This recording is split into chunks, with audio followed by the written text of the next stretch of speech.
Muy buenas tardes para todos. Voy a hacer este breve repaso del curso de sistemas. Mi nombre es Juan David Pantoja y espero que todo lo que hayamos visto hoy en clase pues haya quedado claro. Sin embargo, para los que no estuvieron, esto les va a ser de mucha ayuda.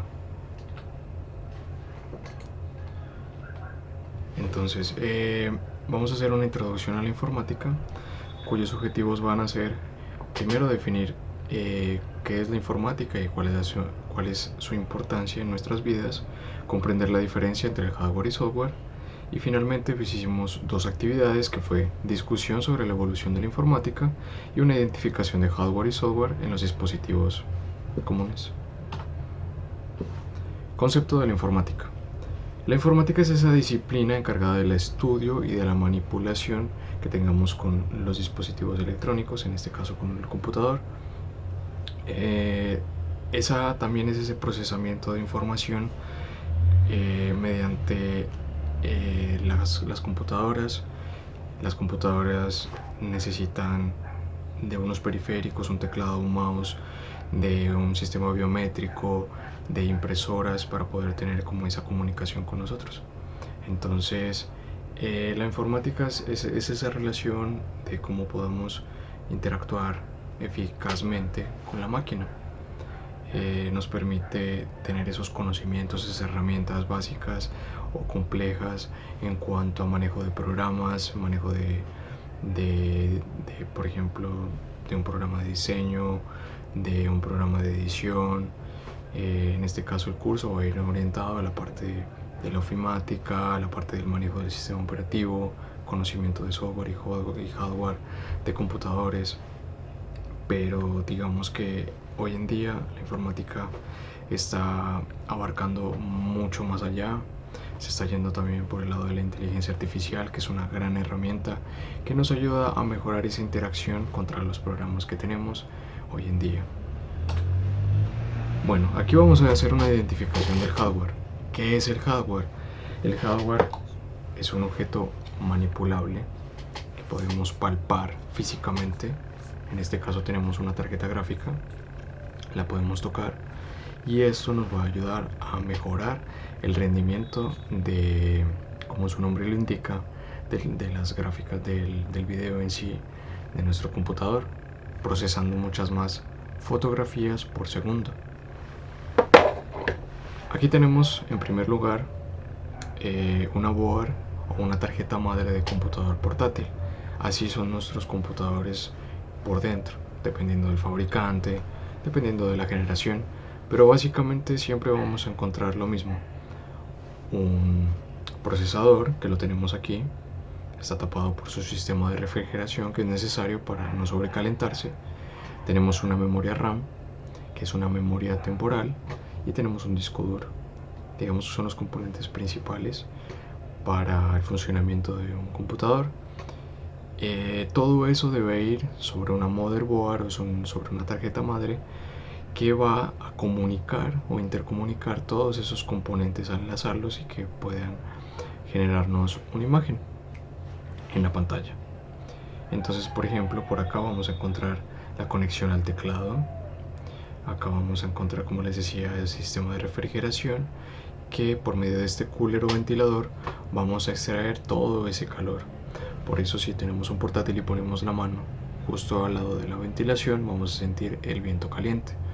Eso es completamente normal, ya que el computador está disipando todo ese calor generado por el procesador, y el procesador pues puede aguantar mucha temperatura, alcanzando los 90-95 grados, y no va, digamos, a dañarse. Lo importante es que no siempre exceda estas temperaturas.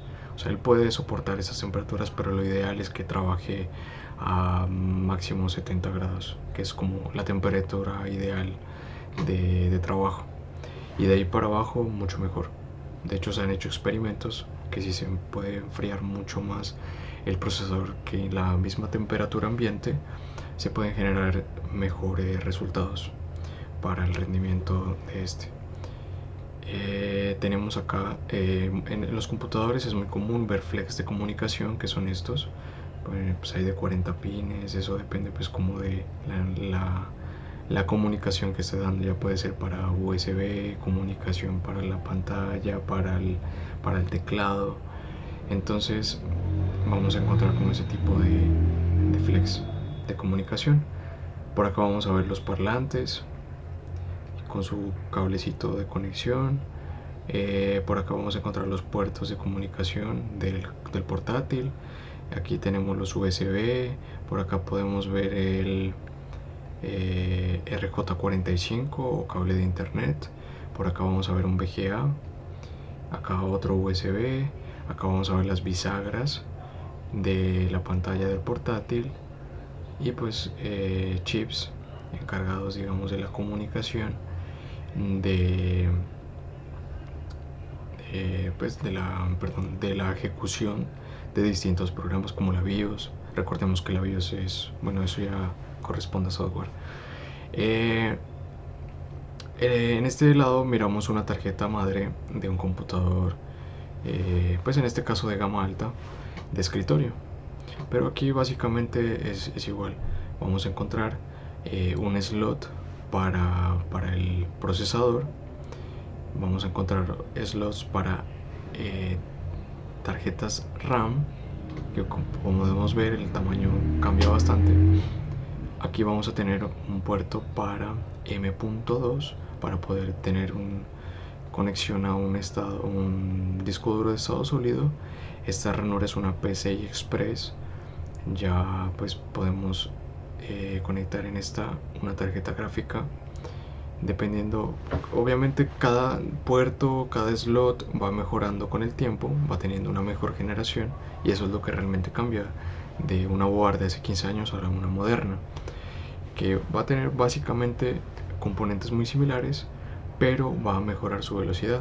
Por ejemplo, ya esta PCI Express va a tener mucha más velocidad, ya que puede ser de tercera generación. Entonces va a tener una mejor comunicación con esas tarjetas gráficas modernas. Acá tenemos la pila de la BIOS, que se encarga de mantener la hora, por ejemplo, de la BIOS actualizada, y la configuración pues que tengamos. Normalmente pues no se modifica mucho, a no ser que queramos mover ciertos parámetros, pero no es algo común. Tenemos también nuestra tarjeta de sonido y nuestra tarjeta de red. Muchos componentes electrónicos como condensadores, chip de la BIOS, donde se almacena, digamos, la información principal del sistema, disculpen. Por acá tenemos puertos estos generalmente son para conexiones frontales. Entonces por acá podemos tener SATA, podemos tener para conexión de USB frontal, para la conexión de audio frontal, para SD frontal, todo lo que tengamos en el panel frontal de nuestra torre. Por acá tenemos los conectores SATA. Aquí no se ven muy bien porque están en 90 grados, que se evidencia en tarjetas de media y alta gama para una mejor organización del cableado. En las tarjetas también de gama alta podemos evidenciar una muy buena refrigeración a los componentes. Estos son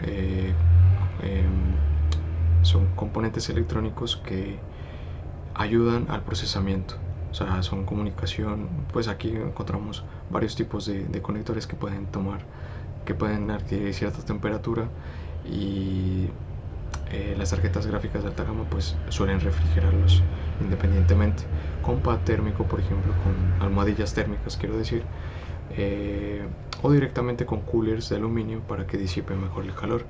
Y por la parte de atrás pues vamos a encontrar todos los conectores, que los vamos a ver más adelante. Por acá, muy importante, la alimentación de la fuente. Esto es lo que va a proveer de electricidad a todos los componentes internos que se vayan a conectar a la board. Bueno, y externos también, porque si por ejemplo conectamos un USB, necesita de 5 voltios y no lo va a proporcionar la fuente. Y por acá, independientemente, vamos a tener una alimentación al procesador. Procesadores de alto consumo, puede tener un consumo de 60 vatios, 90 vatios, 120 vatios, dependiendo del modelo. Y aquí podemos ver que por estos huequitos se puede atornillar a nuestro gabinete o nuestro chasis, como lo queramos llamar. En este caso tenemos más ranuras PCI Express para poder conectar otro tipo de tarjetas. Puede ser más tarjetas gráficas, pero tendría que ser compatibles. Y se puede conectar pues por PCI. Hay varias tarjetas como la de televisión, por ejemplo, y pues sí, muchas tarjetas que nos ayudan a digamos dar otro tipo de funcionalidad a nuestra board. Por acá también tenemos un conector muy importante que es el 3.0 frontal, que es para poder conectar por la panel frontal de la CPU USBs 3.0, que nos va a dar más velocidad a comparación de la 2.0. Puertos de comunicación. Entonces aquí ya sería el lado izquierdo de la board, o sea la parte trasera, perdón, del gabinete. Acá vamos a poder encontrar, por ejemplo, el PS2, que era anteriormente utilizado para mouse y teclado. Tenemos ya un USB 3.0. Ya hay unas generaciones como 3.1, 3.2, que lo que hacen básicamente es aumentar la velocidad de transferencia, de escritura y lectura en los dispositivos que conectemos por aquí, como USBs, pendrive, etc. Tenemos un puerto de comunicación de video y audio, que es el DisplayPort y el HDMI. El DisplayPort es muy poco conocido, pero realmente tiene un muy buen ancho de banda, pudiendo transmitir contenido en 4K, en 8K, dependiendo de su generación. Sin embargo, el que más comercio ha tenido es el HDMI, el que es más conocido por todos, que también puede transmitir audio y video. Tenemos el RCA, que normalmente pues, se puede utilizar tanto para audio como para video. Tenemos un puerto VGA, que es digamos, el más conocido o el que más se ha utilizado incluso ahora, que es una señal análoga, a diferencia de estos dos. Esta señal de acá es digital, y esta de acá, tanto del VGA como el DVI, son señales análogas, a no ser que el DVI tenga una sola lineecita, o sea que no tengan estos 4 huequitos más esta línea vertical. Entonces también sería una señal digital y sería muy similar a la del HDMI. También tenemos un puerto LAN o RJ45 que tiene dos LEDs, un LED verde y un LED naranja. Dependiendo de cómo estén parpadeando, nos pueden dar un indicio de que si hay una falla de internet o una pérdida de comunicación con el internet. Un USB 2.0, un puerto SATA, es poco usado, pero es para comunicarse directamente con un disco duro. Entonces hay un cable que por un lado es SATA y por el otro SATA. Si alimentamos con una electricidad al disco duro y conectamos esto al computador, pues podemos tener esa comunicación directa con nuestro disco duro de manera externa, sin necesidad de ponerlo dentro de nuestro gabinete. Tenemos finalmente una tarjeta de sonido que, dependiendo de su complejidad o gama, pues va a tener más o menos salidas y entradas de audio. En este caso contamos con una fibra óptica que pues hasta el momento personalmente nunca la he llegado a utilizar, pero es para una comunicación con otros dispositivos de audio. Tenemos una entrada de micrófono, una salida de audio para audífonos o para parlantes, una entrada de sonido, tenemos una salida para parlantes laterales y una salida para parlantes centrales. Esta board es muy similar, a diferencia de que tenemos dos botones para reiniciar BIOS. Y también tenemos fibra óptica, Firewire, que también es un conector de comunicación por USB, se puede conectar. También permite comunicación con dispositivos, pero ya actualmente no se utiliza. Pues al menos no comúnmente, tal vez para otro tipo de aplicaciones sí. Y bueno, y una característica muy, digamos, muy necesaria muchas veces cuando no tenemos facilidad de una conexión directa por cable de internet. Entonces vamos a tener esta opción, que es para conectar antenas de este tipo, que se pueden enroscar directamente entonces a nuestra board, y podemos tener un buen alcance, digamos, de red Wi-Fi. De no tener, digamos, nuestro computador de escritorio, muchos no tienen pues esa opción, entonces podemos optar por un adaptador como este, que nos va a proporcionar un Wi-Fi sin necesidad de conectar el cable LAN. podemos tener. Claro que este es un modelo viejito, ya podemos encontrar dispositivos mucho más pequeños. Y tengan en cuenta que, por ejemplo, el internet ya normalmente está superando las 300 megas actualmente. Entonces, por ejemplo, como es de una generación anterior, solo soporta 100 megas. Cuando vayan de pronto a comprar un dispositivo, tengan en cuenta eso, que no todos soportan esas 300 megas, muchos se limitan a 100 megas. En el caso también de los routers pasa lo mismo.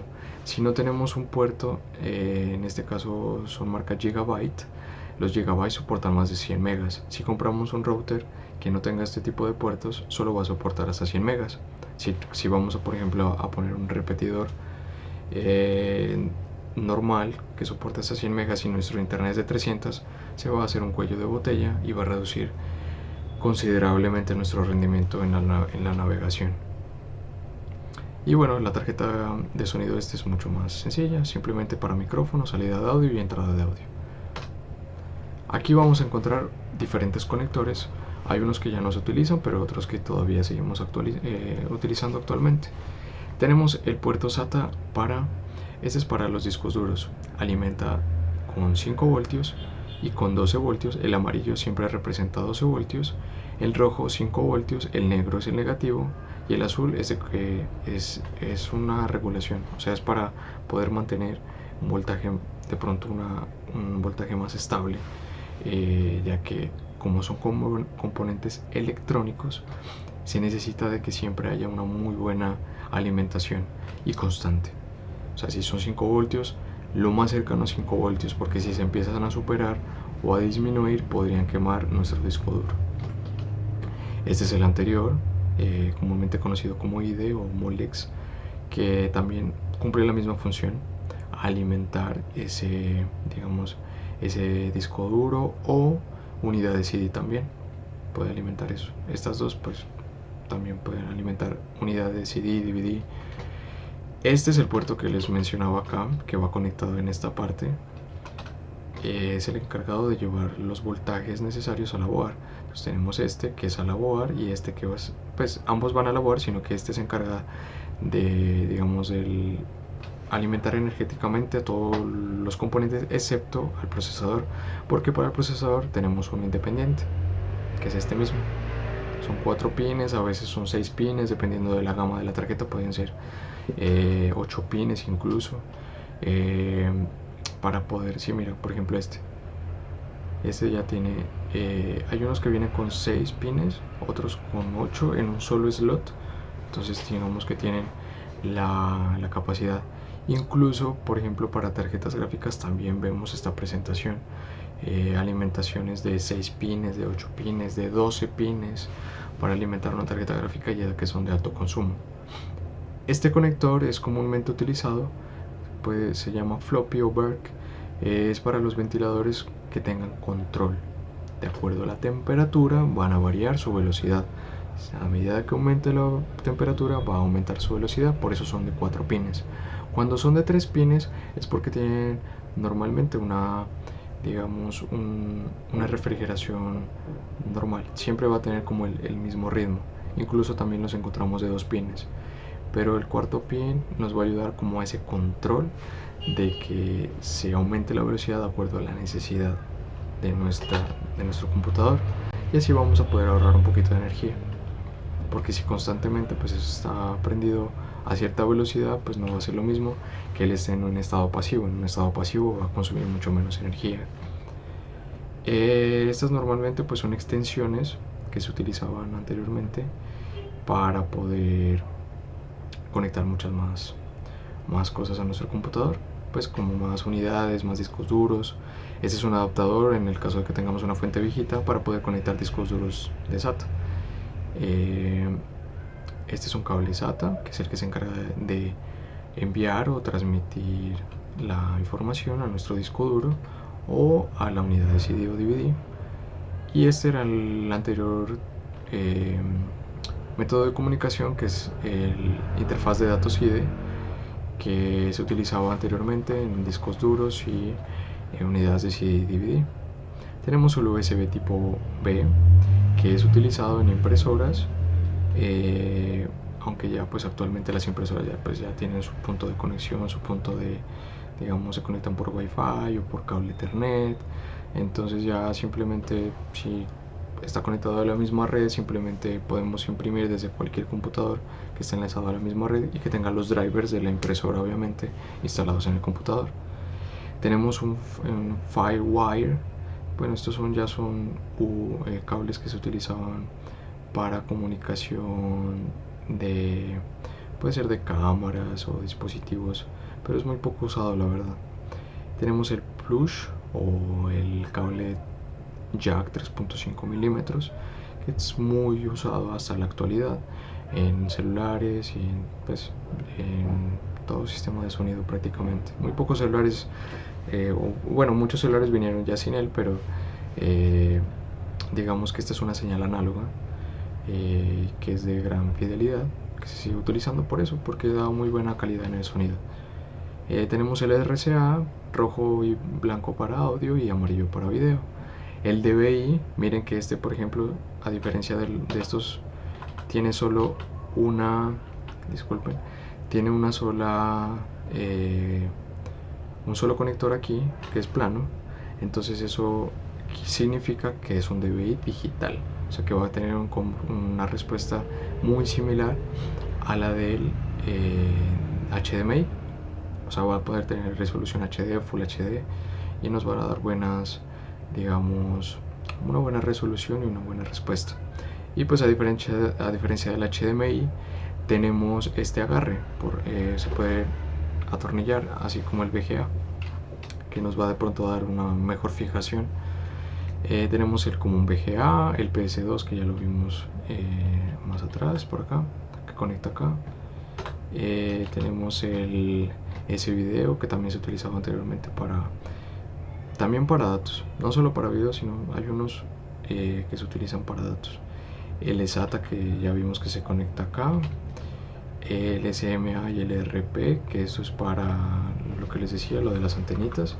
Miren que tiene su rosca y normalmente conectan bueno, en la cámara no se ve muy bien, pero aquí es básicamente pues entra enroscado.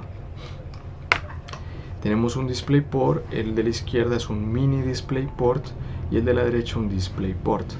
Muchos computadores lo tienen el mini y realmente no lo utilizamos porque muchas veces no lo identificamos, no sabemos para qué sirve, pero realmente es muy bueno. Puede transmitir muy buena resolución y podemos conectarlo a una pantalla que tenga DisplayPort. Normalmente en las pantallas no encontramos el mini DisplayPort, pero sí el DisplayPort. Muchas tarjetas gráficas también tienen ese mini DisplayPort, sobre todo las de gama alta o las que son utilizadas, las tarjetas gráficas cuadro, que son utilizadas para diseño, imagen y todo ese tipo de cosas. Más que para las de juego. Las de juegos normalmente utilizan HDMI o DisplayPort normal. Tenemos el Firewire, que también son conectores que pueden servir para, no lo sé, en este caso para comunicación con la board directamente y enlazarlo con otros dispositivos, pero hasta el momento nunca los he llegado a usar. Hay muchos, digamos, muchos conectores que no son comerciales en nuestro país, entonces por eso como que muchas veces no vamos a poder encontrarlo o utilizarlo. Por ejemplo, muchas board tienen puertos libres, sobre todo en esta parte de abajo, que es donde se podrían conectar este tipo de conectores, pero realmente no hay un uso comercial al que le podamos dar. Por ejemplo, existe un puerto que es el SATA Express, que salió después de SATA 6 y que incluso no se consigue, digamos, un disco duro que sea compatible con esa tecnología, aquí en Colombia al menos.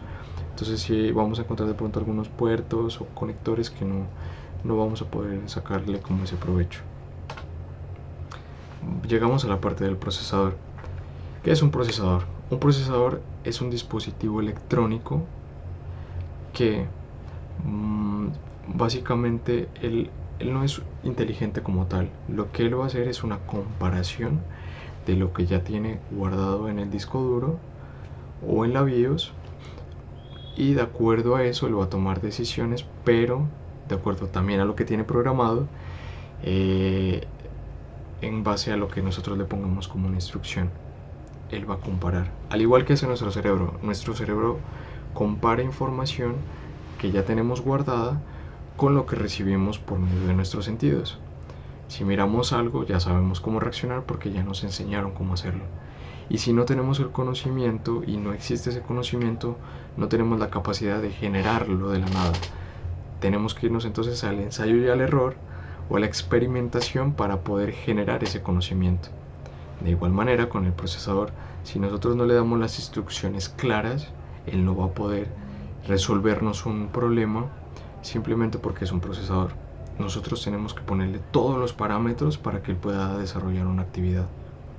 Entonces, por ejemplo, el procesador por sí solo no va a poder tampoco. O sea, listo, si le ponemos una actividad, él va a necesitar de unos periféricos como el teclado, el mouse, mouse y teclado para poderle dar las instrucciones, y va a necesitar, por ejemplo, de una pantalla para poder transmitir lo que él está ejecutando en ese momento. Seguimos con la memoria temporal o RAM. La memoria temporal, como su nombre lo indica, mientras ella esté energizada, si está prendido el computador, ella va a poder mantener esa información. Una vez apaguemos el computador, ella automáticamente va a descargar de sus bancos de memoria, que son estos chips de aquí, va a descargar toda la información. A diferencia del disco duro, esta memoria es muy rápida, pudiendo alcanzar actualmente los 4000 gigabits de potencia, si es en DDR4. Entonces es una transferencia bastante rápida en comparación incluso con los discos duros de estado sólido. Encontraremos en DDR3 velocidades de 1600 máximo, o 2300 de pronto. En DDR4 sí se ha ido incrementando mucho más esas velocidades. Y la RAM tiene una constante comunicación con el procesador. Si se pierde esa comunicación, automáticamente el computador va a perder la imagen. Entonces, si tenemos algún día ese problema de que no nos dé imagen el computador, primero descartemos la RAM, porque puede haber problemas con ella antes de que le echemos la culpa a la tarjeta gráfica o a la tarjeta interna, pues, de video de la motherboard. Entonces, y normalmente nos va a dar unos pitidos cuando la RAM esté presentando problemas o no esté conectada. El computador se va a comunicar con pitidos cuando lo encendamos. O sea, él va a arrancar, pero no va a dar una imagen y va a soltar unos pitidos para decirnos: no tengo RAM, no tengo cómo comunicarme. Y pues como eso es esencial para la comunicación con el procesador, pues entonces no nos va a dar imagen ni nada. El de escritorio, pues vamos a ver que es un poquito más larga que en comparación con la del portátil. La del portátil pues es mucho más compacta, pero igual pues va a tener una capacidad ya sea de 8 en DDR3 hasta de 8 GB, en DDR4 16 GB más o menos. Y pues sí, a medida de que va aumentando la generación, pues va aumentando no solo la RAM, pues lo que puede almacenar, sino también su velocidad. No es solo lo que almacena, sino que tan rápido lo almacena. Incluso podemos correr sistemas operativos en una RAM, solamente en una RAM, descargándolo por ejemplo en un pendrive. Podemos tener ejecutar directamente ese sistema operativo solo en la RAM, y va a ser muchísimo más rápido que si lo ejecutamos en un disco duro. ¿Y para qué se utiliza esto? Muchas veces para herramientas de por ejemplo, de solución de reparación, por ejemplo, de reparación de discos duros. Hay muchas plataformas que necesitan enfocarse solamente en esa actividad de reparación. Entonces, como digamos nos está consumiendo recursos para otras cosas, el computador puede agilizar todo su procesamiento y enfocar su energía solo en esa reparación. Y al igual pues de muchas otras herramientas, pues no solo para discos duros, sino para diagnosticar también fallos en el computador. Entonces son herramientas que uno puede ir utilizando si se quiere meter por la parte técnica y de diagnóstico de un computador. Pasamos al disco duro. En la antigüedad pues encontrábamos este método de almacenamiento que era por magnetismo, al igual que un CD-ROM, pero con la diferencia de que este tiene mucha más capacidad. teniendo 6 teras incluso en un disco duro de este tipo.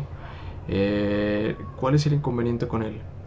Que como este disco está a 5400 o a 7200 RPM, revoluciones por minuto, que si él de pronto recibe una descarga eléctrica, un sobrevoltaje, un golpe, pues este lector de memoria pues va a poder ocasionar un fallo, va a poder rayar físicamente el disco y vamos a perder información, o el disco va volviéndose más lento porque se van dañando los sectores.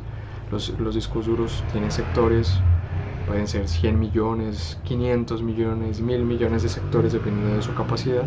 Si un sector se daña, entonces cuando el disco duro empieza a leer y llega a ese sector malo, se va a quedar dando vueltas. Por eso muchas veces los computadores viejitos se quedan pegados muchas veces en ciertos programas y ciertos archivos.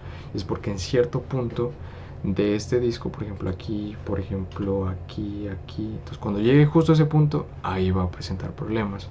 Existen programas para poder eliminar esos sectores para que lo omita y siga derecho, y así poderle alargar un poquito la vida útil al disco duro.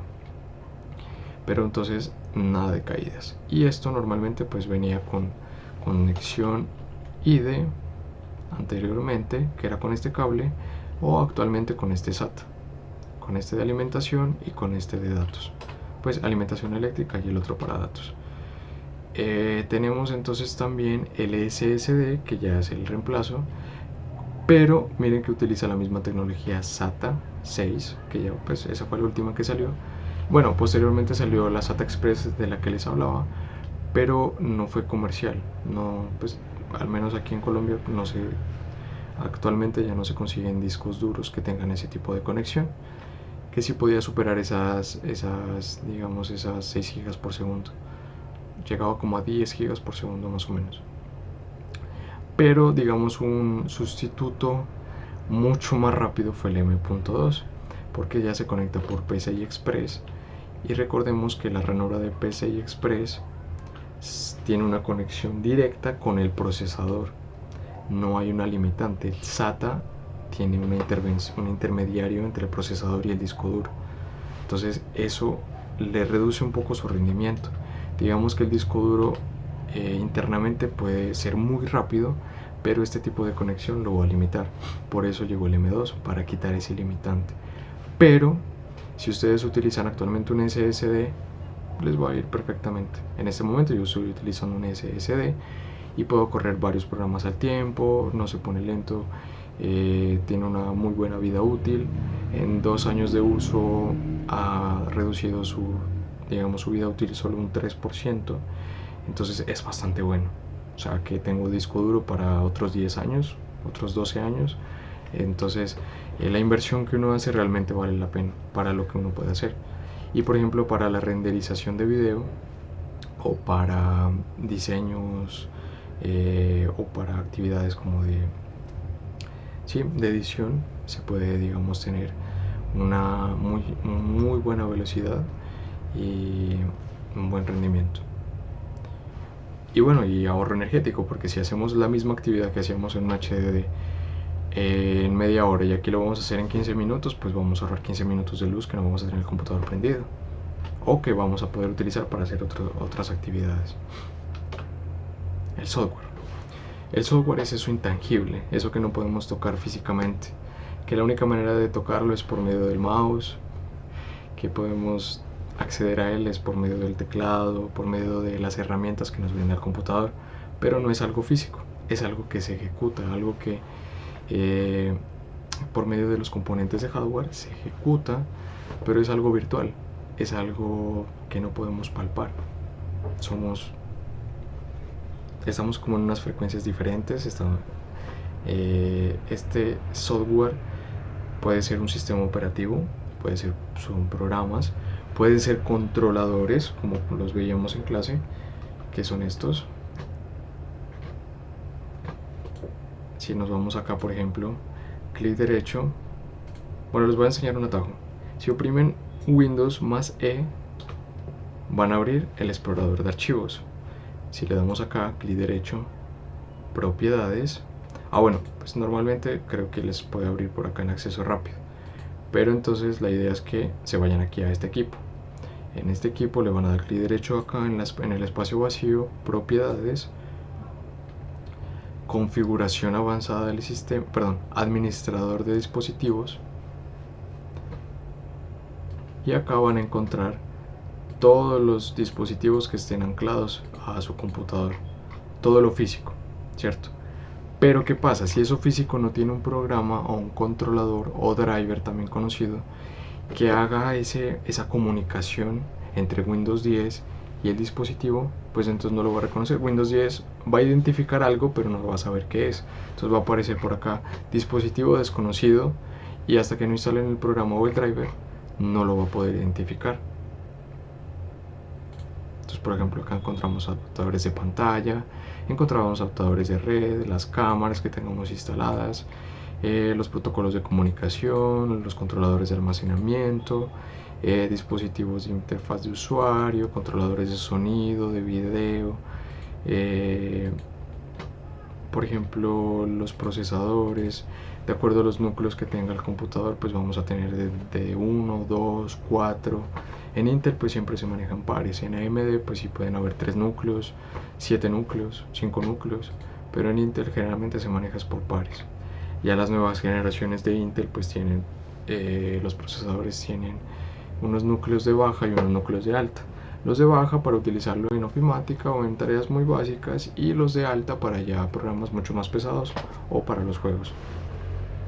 Acá se va el teclado igual. Si conectamos el teclado pero si no hay un programa que lo identifique, no lo va a poder reconocer, al igual que los discos duros también. Por ejemplo, aquí tengo 2 discos duros. Aquí lo reconoce. Si no tuviera esa comunicación con Windows 10, el disco duro puede estar conectado físicamente, pero Windows 10 no me lo va a reconocer.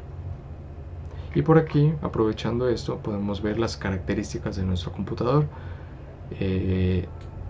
Aquí nos dice pues que el procesador que tenemos, en este caso un Core i7 de cuarta generación. ¿Por qué cuarta? Porque empieza este numerito por 4. Si empieza por 3, por 2, pues ya sabremos que eso nos da la generación. Si es de tercera, de segunda, de primera, ya vamos en la 11ª o 12ª. Entonces, y esta nos va a indicar la velocidad del procesador, que en este caso es 4.0 GHz. Tenemos la memoria RAM, que en este caso son 16. Windows generalmente no lo utilizan al 100%, utiliza 15.9. Eso depende de pues, muchos componentes que tengamos instalados. Acá pues nos va a aparecer la licencia, si está activado o si no está activado. Y ya, básicamente es esto. Este es como el nombre del equipo, cómo se identifica. Y acá va a aparecer la versión que tengamos instalada. Yo en este caso tengo una versión Enterprise, que es un poquito más liviana que la del Pro. Me gusta mucho por eso, porque puedo tener mejores velocidades. Voy a aprovechar, de pronto no todos lo tienen claro, pues no lo escucharon, perdón, en clase, entonces lo voy a volver a repetir. Acá en configuración avanzada del sistema podemos digamos mejorar el rendimiento de nuestro computador. Aquí donde dice rendimiento nos vamos a ir a configuración, y acá vamos a ponerle en esta opción ajustar para obtener el mejor rendimiento. Y solo vamos a seleccionar, por recomendación mía, suavizar bordes para las fuentes de pantalla, mostrar vistas en miniatura en lugar de iconos y habilitar el pic. Le damos a aceptar. Eso nos va a deshabilitar sombras, animaciones, todo tipo de animaciones que tengan que ver con la apertura de páginas, y que todo eso se vea bonito. Pero realmente eso no es funcional. Realmente lo que necesitamos es que nos abra. Necesitamos un computador rápido que, digamos, cumpla con nuestras necesidades. Otro tip que les voy a enseñar, que lo di en clase, es el de la transparencia. Entonces vamos a inicio y escribimos transparencia, y vamos a meternos aquí a mostrar transparencia en Windows. Acá van a tener esto activado, entonces lo que vamos a hacer es desactivarlo. La transparencia consume muchos recursos y realmente pues es imperceptible, la verdad. Si lo activan o no lo activan, no lo van a identificar tanto. Listo. Con esos 2 tipsitos podrían mejorar mucho su rendimiento en el computador.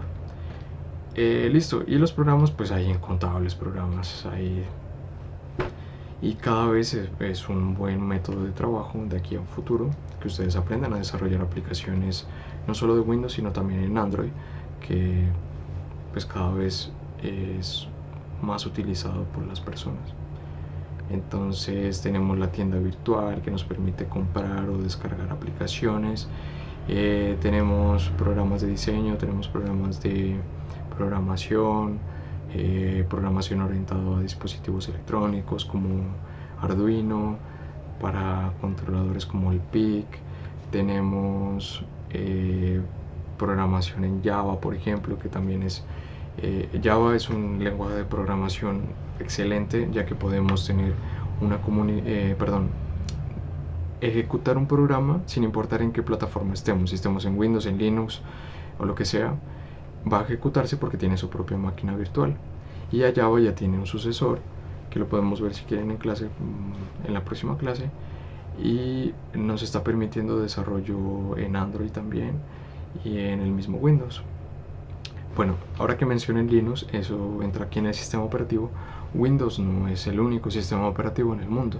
Tenemos a Linux, tenemos Ubuntu, tenemos Zorin, tenemos pues muchos realmente, pero generalmente todos son distribuciones de Linux o de Ubuntu. De ahí se desprenden varias plataformas dependiendo para la aplicación. Tenemos por ejemplo Arch Linux, que es para más que todo para programación, y pues va a variar su interfaz, su rendimiento, sino que Linux es muy liviano y no requiere de muchos recursos. Podríamos utilizar un computador viejito y podemos, por ejemplo, ¿cuál es la diferencia? La compatibilidad. Pero en Linux podremos utilizar ofimática e internet normalmente, pero en el caso de Windows pues sí vamos a poder utilizar muchos más programas, ya que los desarrolladores se enfocan en Windows porque es más comercial, entonces vamos a tener muchos más programas que sean compatibles con Windows. Esa es la diferencia por la que no, digamos, no es tan común usar Linux o otras distribuciones diferentes a Windows. Listo.